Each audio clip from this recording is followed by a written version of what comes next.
Milé deti, dnes vám porozprávam príbeh o malom, ale odvážnom rytierovi. Keby to nebola rozprávka, verím, že takýto príbeh sa mohol naozaj stať. Pustite mi prosím hudbu a poďme na to.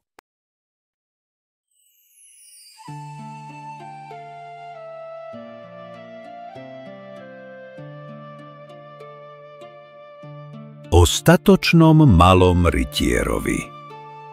Za niekoľkými horami a niekoľkými dolinami, žiaľ to nikto nikdy nespočítal, stál prekrásny kráľovský zámok. Jeho vysoké veže sa týčili až do oblakov a jeho múry boli také hrubé, že by ich ani slon neprerazil. Zlé jazyky tvrdili, že v kráľovstve bola nuda. Asi preto odtiaľ odleteli všetky kačky a v priekope pred hradnou bránou plávali len gumené kačice. Aj tie každé ráno kvákali: kváč, kváč, dnes je zase nuda. Ich každodenné kvákanie museli počúvať rytieri, ktorí strážili hlavnú bránu. Medzi nimi bol rytier Chrapoš, ktorý viac spal ako strážil, rytier Popletal, ako už napovedá jeho meno, vždy všetko poplietol, rytier Baculko miloval jedlo, hlavne to sladké, a bol zo všetkých rytierov najviac baculatý. A posledný bol Roland, rytier vysoký asi ako mačka, keď sa postaví na zadné labky. Keďže v tej dobe mali prilby len jednej veľkosti, Rolandovi prilba zakrývala celú hlavu a väčšinou nič nevidel. Jedného dňa, keď slnko svietilo jasnejšie ako obvykle a na oblohe sa rozčaplo hneď 5 lenivých obláčikov, do zámku priletel drak. S rachotom zosadol pred hradnú bránu a otvoril papuľu do korán. Ozvalo sa hlasné vroár. Jeho mohutný rev sa rozlial po širokom kraji. Kráľovi pritom odfúklo parochňu a dvornému šašovi zahrali zvončeky na jeho čapici veselú pesničku.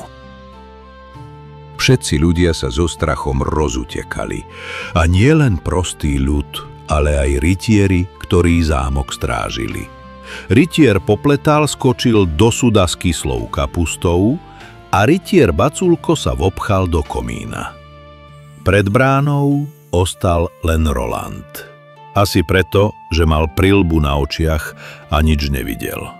S odhodlaním brániť kráľovstvo vytiahol príborový nôž. Meč bol na neho príliš veľký. Nech si kdosi stoj!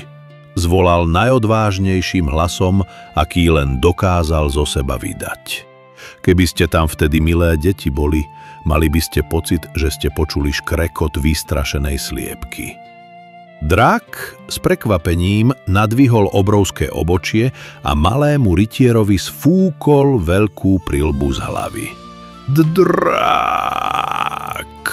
Vyšlo z Rolanda, keď konečne videl pred seba.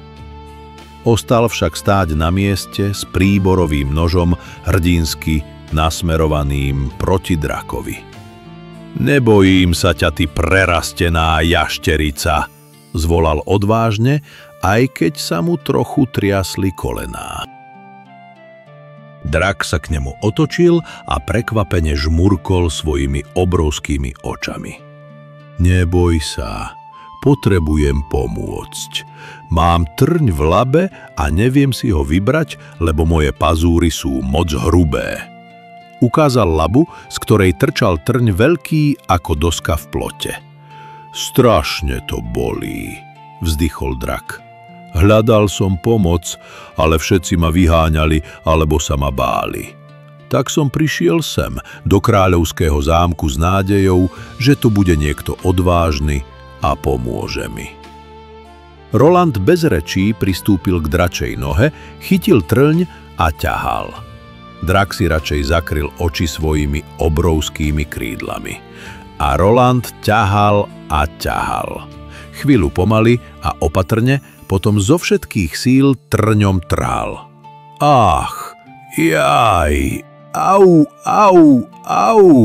zlikal drak, keď v tom trň opustil jeho labu.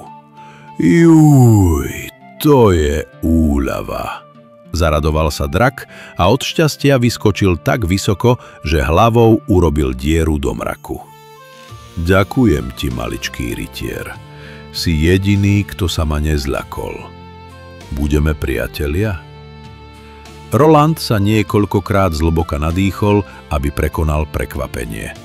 Jasné, zasmial sa a podal drakovi ruku. Drakova laba bola ale obrovská a tak si len kamarátsky tľapli. Sláva malému Rolandovi, volali všetci ľudia, ktorí už vyšli zo svojich úkrytov. On jediný je skutočný hrdina. A kde sú ostatní rytieri? Spýtal sa kráľ.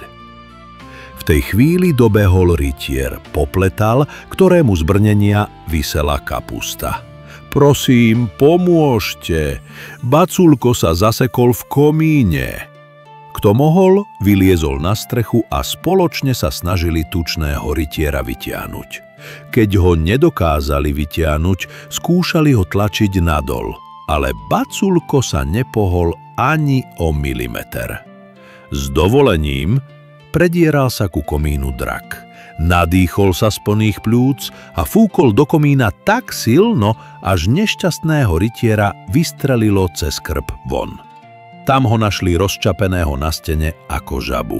Jeho kosti našťastie zachránilo brnenie. Kto ma to budí?